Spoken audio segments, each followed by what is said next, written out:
So who's going to be riding the golden escalator to the Democratic nomination this time around? It is not a vast left-wing conspiracy, but it is a very large field of Democrats running for the privilege of facing President Donald Trump in the 2020 general election.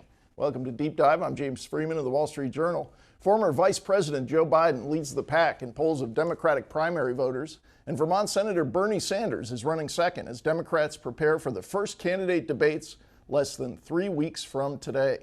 We're still 8 months away from the first in the nation Iowa caucuses, but today's guests are going to end the suspense and tell us right now exactly what's going to happen, or at least they're going to try.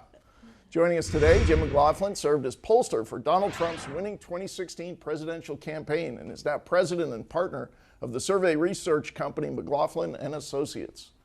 Antoine Seawright is a veteran of the Hillary Clinton campaign and is CEO and founder of Blueprint Strategy. And Dr. Nan Hayworth is a former member of the U.S. House of Representatives, a board member of the Independent Women's Forum, and a board-certified ophthalmologist. Yes, sir. Thank you all for being here, but especially Dr. Nan, knowing that you can provide emergency assistance in case I have trouble reading the teleprompter. It's try to provide vision always, sir. Yes. Very reassuring. Well, why don't we start with you, since we have some esteemed people who have given a lot of advice to candidates at a very high level, but you've been a candidate, been a winning candidate, a member of Congress.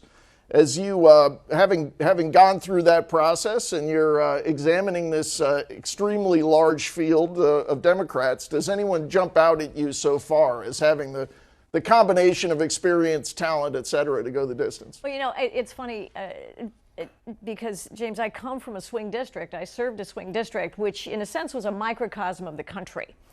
And certainly we see in the district that I serve, this microcosm, a lot of enthusiasm actually for what President Trump has done in terms of the economy, and also a lot of concern about issues that remain up for grabs, like health care. Mm-hmm. And I think in a sense we have what I call almost a Stockholm syndrome among a lot of voters, in that federal intervention in healthcare, which I know well, obviously as a doctor, in housing and mortgages, in education, especially for the millennial generation, mm-hmm. has created a situation in which people like the benefits of a market economy, of the kind of tax reform and deregulation that the president has provided for, but they're also very worried about being able to afford their health care, being able to afford their education, things, the kind of programs that Democrats and indeed mm-hmm. new socialists like to tout. You know, we're going to convert the government into something that will be able to help you even more. So I think that does create an opening, especially among younger people, obviously we see it with Bernie Sanders, but we also know that the Democrats are very fearful of what that will mean for voters in a district like mine, where people still have good jobs and, want not to be overly burdened. I think Joe Biden is a weak candidate, but I can see someone, well, for a lot of reasons that we know very well, but I think the Democrats are going to struggle to find a candidate who doesn't make people scared, but will compel the electorate to get out there. Antoine, before we get your take on each candidate or the leaders, what have you, I'd like to hit this general idea. Obviously, healthcare, very big issue, very helpful issue for Democrats in 2018. As you kind of look out on the landscape of Democratic voters, are they looking for, generally, someone who can just beat Trump? Someone who is going to be a moderate who can work with Republicans on some of these kitchen table issues? Or do you think they're looking for more radical solutions to America's problems along the Bernie Sanders lines? So a couple of things. Republicans have tried to brand the Democrats as this radical left-wing group of people who are running off the cliff. We've seen research and statistics that will verify that's not true, but it's a good buzzword to. Well, his research track record is pretty good. There's excitement for the Republicans to do that, to scare their base into a frenzy, because there's nothing for Republicans to be excited about. That's number one. Number two, when I think about what Democrats need and what they want are almost the same in my mind. What we need is someone who can not only take on Donald Trump, because that is important, but someone who can bring our party together after we have a declared nominee and a ticket. Number two, someone who can campaign everywhere, including places that Democrats were successful in 2018 where we were not so successful in 2016, and even places where down ballot races and the down ballot candidates do not mind running to the candidate instead of running away from the candidate. And someone, I think, who independent thinkers and independent voters will have no problem running into the booth saying, yes, I'm going to vote for the Democrats. So that's what we need versus what we want. I would just tell you, there are a couple of things that she said that alarm me, and it really scares the hell out of me, if you want to be honest. Number one, this idea that Democrats somehow or another are not speaking to the issues of the American people. I think I heard you say that in a roundabout way. I think that's not true. In fact, health care is the number one issue on the minds of voters. In fact, the Republicans were sentenced to the minority because they failed the American people on health care. And when you think about quality of life issues that matter to voters, kitchen table, kitchen cabinet, in South Carolina, I say lizard thicket, Kiki's chicken and waffles, and Big T barbecue issues. It's the things that Democrats I haven't had lunch yet. It's the things that Democrats have been consistently talking about and advocating for across the ticket. So I think that's important. The other thing, when we talk about this economy, the New York Times had a wonderful article that I tweeted not too long ago that talked about how the heart and soul of the Democratic Party, African-American voters, you know, the president and his staunch disciples love to talk about how well this economy is doing. If you ask communities of color, and even some that are not of color, but some who fall in rural America, the economy is not booming for them. It's booming for some, but it's screaming for others. And that's where I think the Republicans have made a calculated mistake, putting all of their eggs into the economy basket. Now, who is the person who can do all that? At this point, it's Vice President Biden, obviously. I think that he was the most requested surrogate for Democrats in the midterms, where we did kick you guys' butt pretty good. He's also been around and been Mr. Reliable when it comes to working class issues. And I mean working class, I don't mean white working class that somehow another gets counted. But African American working class voters, and he's not. He's been very consistent. In fact, Joe has been able to take a licking and keep on ticking when he's been tried to be pulled to the left by his opponents in the primary, and even by some Republicans who want to couch him as a okay. So all right, we're going to get deeper into the strengths and weaknesses of Biden and the other players. But first, Jim, I just want to kind of get your view of the landscape. If you were decided you wanted to switch teams here and go to the other side and join the winner circle, join Antoine, and you were asked to give advice on, based on the data you've seen, who is the toughest matchup for Donald Trump, or what is the message that would be hardest for him to counter? What would you say? I think you just saw it in one of the interviews where Donald Trump gave over in Europe. I don't think he's afraid of anybody, because you saw how he talked about there's no Winston Churchill here. Yeah. And the biggest problem the Democrats have, because you see why Antoine, and he's a brilliant Democratic strategist, you see how he reacted to the word socialist.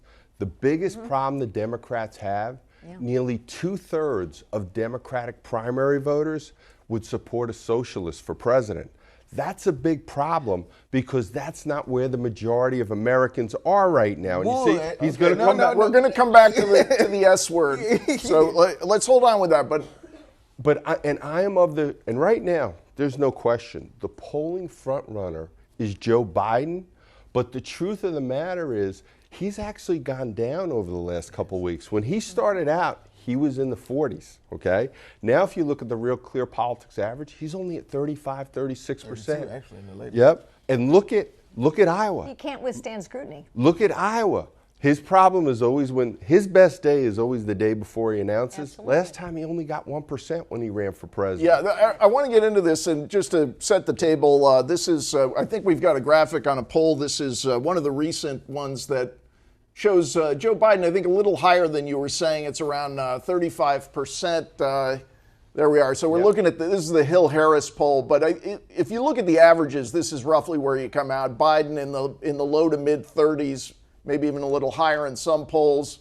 Bernie Sanders 15 or 20 points behind, and then a bunch of folks in single digits there. So you think Biden has peaked, and that is partly based on the fact that when he ran on his own in 1988 and in 2008, he got very low numbers. So I guess maybe if we could bring it back to Antoine here, this is what I wonder is this simply this time the reservoir of affection in the Democratic primary voter base for Barack Obama, and it really doesn't have much to do with Joe Biden. This is Barack Obama's sidekick for 8 years, and that's why Joe's at 35. And does that mean he's hit a ceiling?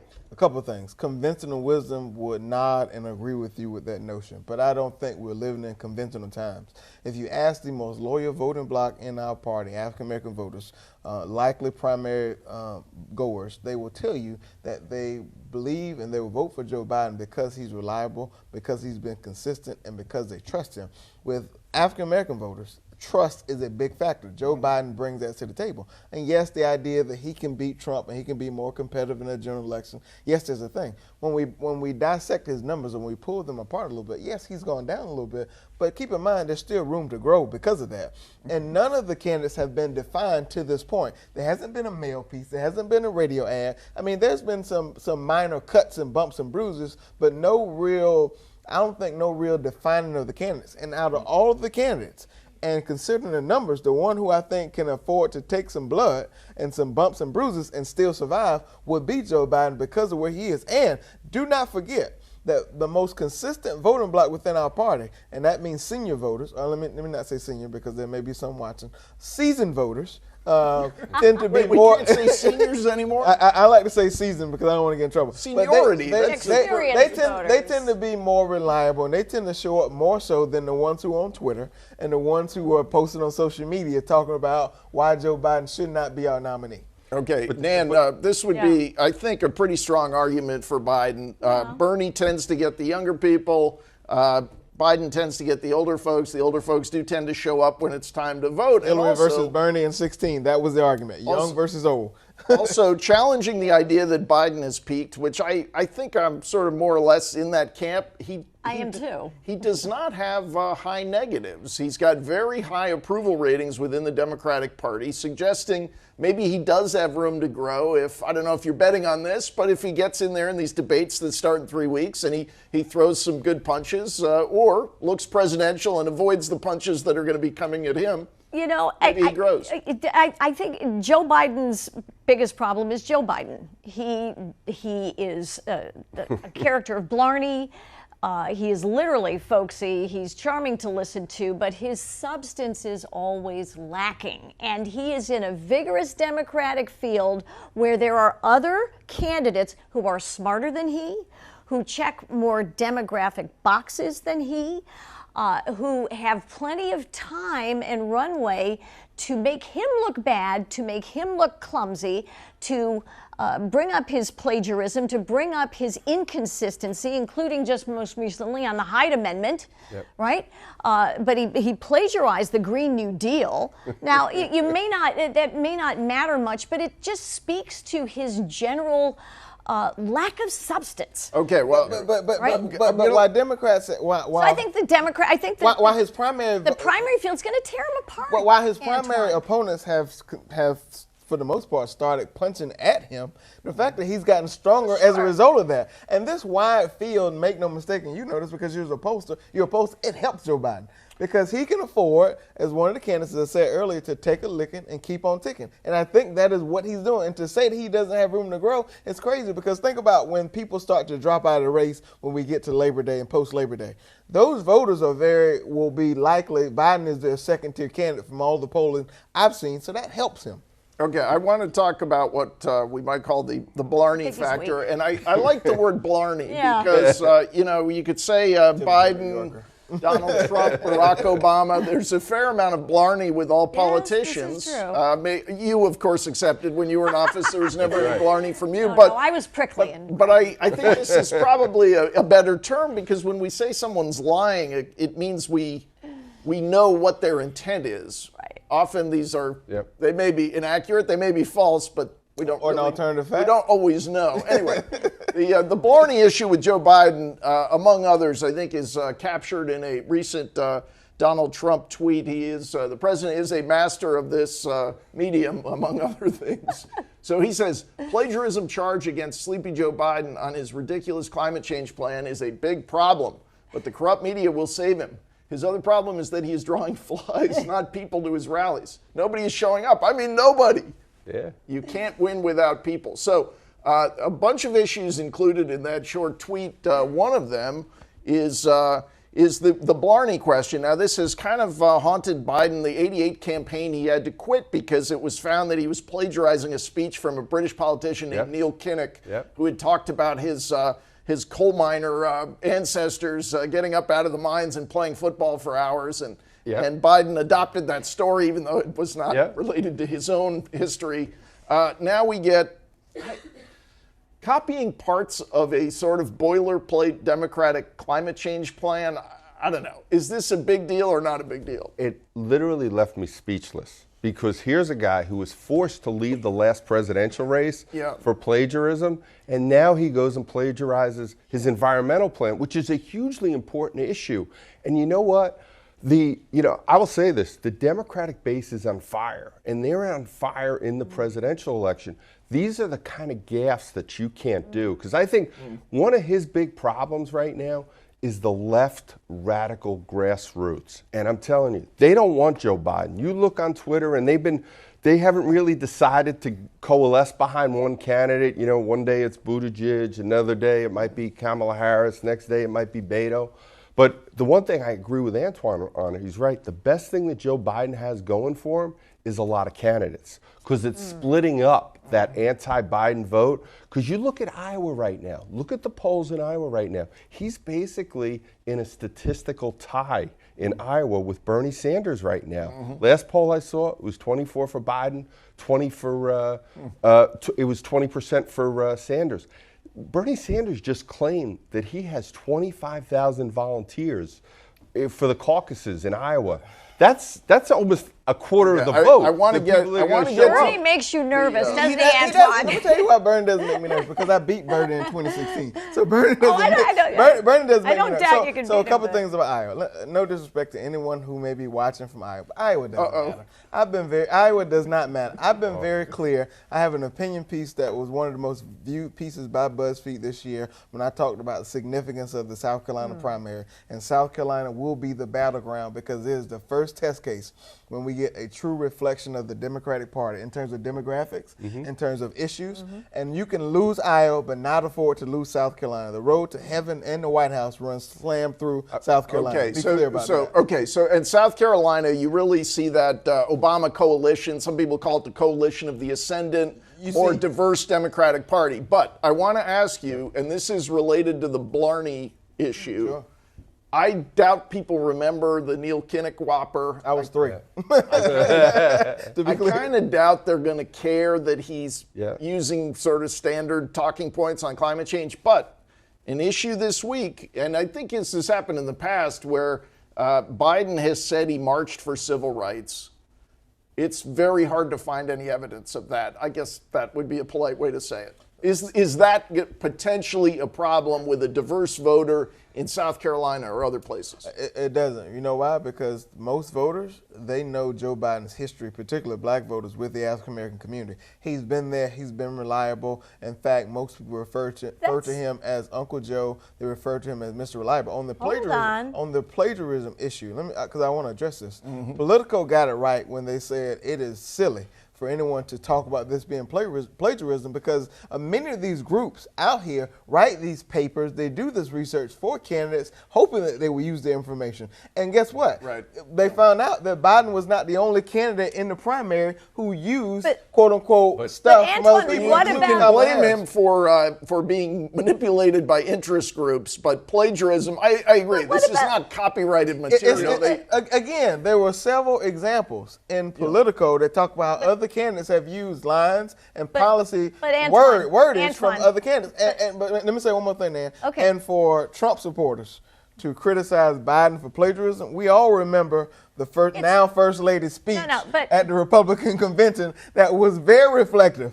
In fact, almost identical of First Lady Michelle Obama's speech. The wife is not, number one, the wife is not the candidate. But it doesn't matter. It doesn't matter, man. Let's not do that. The plagiarism is a symptom. Even if it's not a disease, you could argue it is, but it's a symptom with Joe Biden. It's a symptom of his intellectual vacuity. That is the problem with Joe Biden. He is not going to have the agility to cope with an aggressive, challenging electorate. How can you say that? Not He's only doing it that, right but now, when man. we talk, but he's not, Antoine. He's not. If he wasn't, the polls will reflect. And they will. They will. They are starting to decline, and they will continue. I'm glad you're to. an expert in Democratic politics. Well, you know what? I've gone against Democrats, but also, we do have experts who have put together a. It takes a kind of a complicated graphic to show all the Democrats running for president.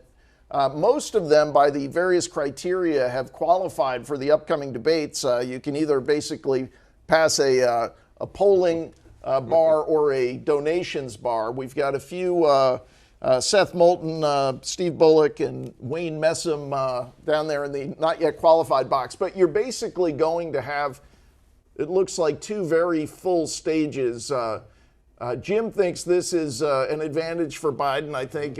Is that how you... I think having a lot of candidates in the race is an advantage for Biden, but I'll tell you something. Nobody's going to have more pressure on him at the debates than Joe Biden. Because think about it.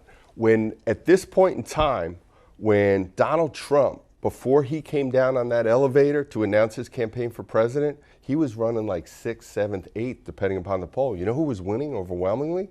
Was Jeb Bush, just like Joe Biden is right now. But what happened? The debates came.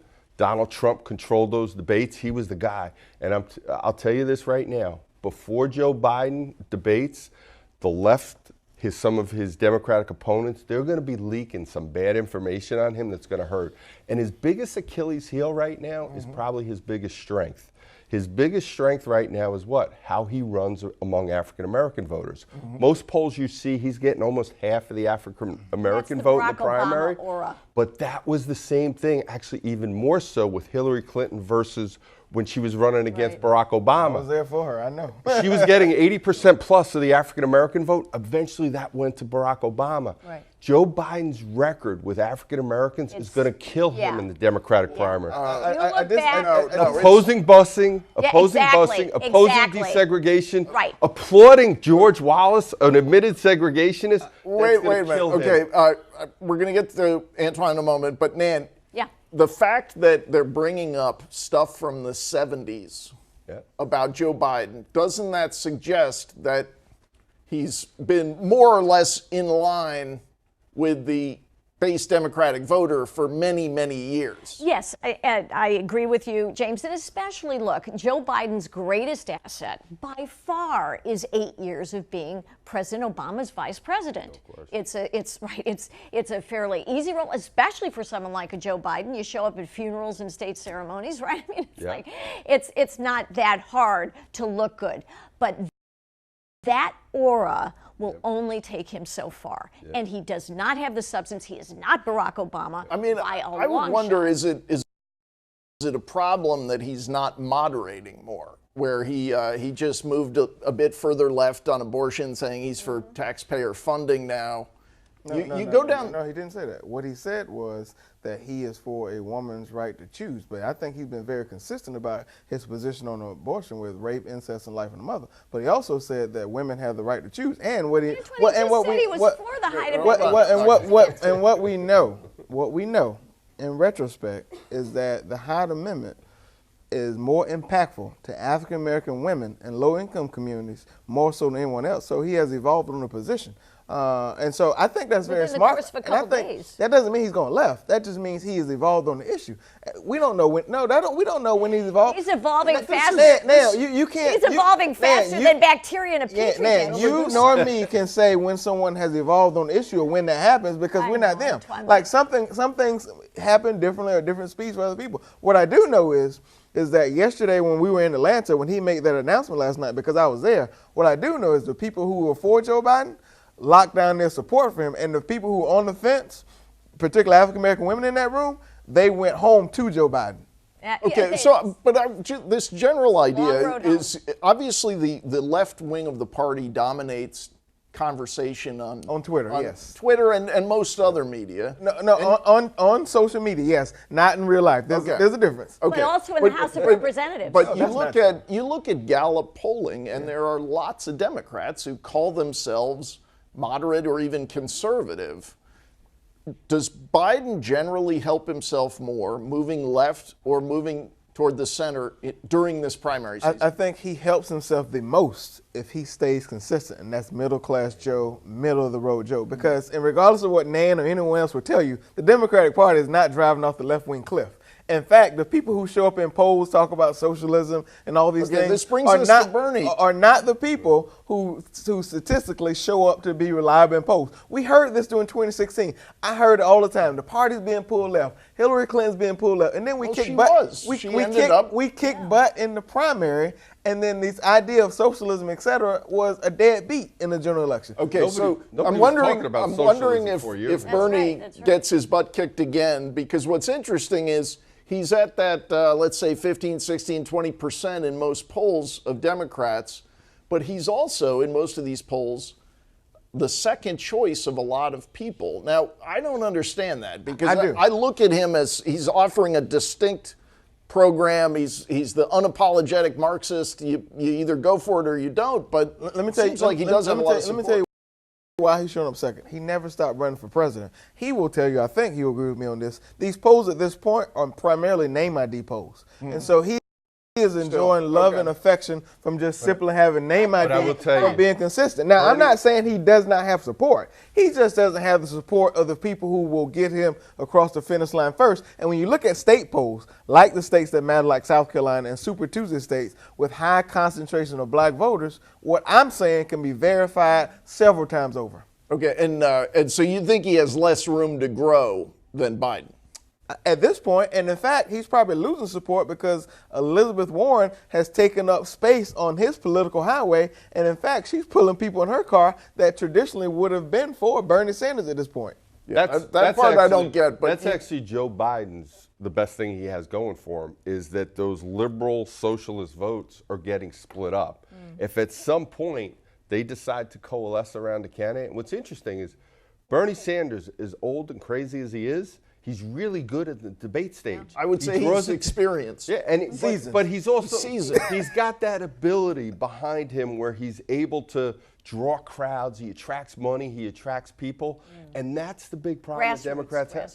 I think if you ask me today, I remember people. You had super delegates in 16. At this time, Hillary was ahead without super delegates. Let's be clear. Sorry, she would have won without super delegates. One second, Jim. At this time, back in 2008, I was telling people Barack Obama was going to beat Hillary Clinton, and people said I was crazy. And I'll tell you, I think the one guy who's not going to be the candidate this time for them is Joe Biden.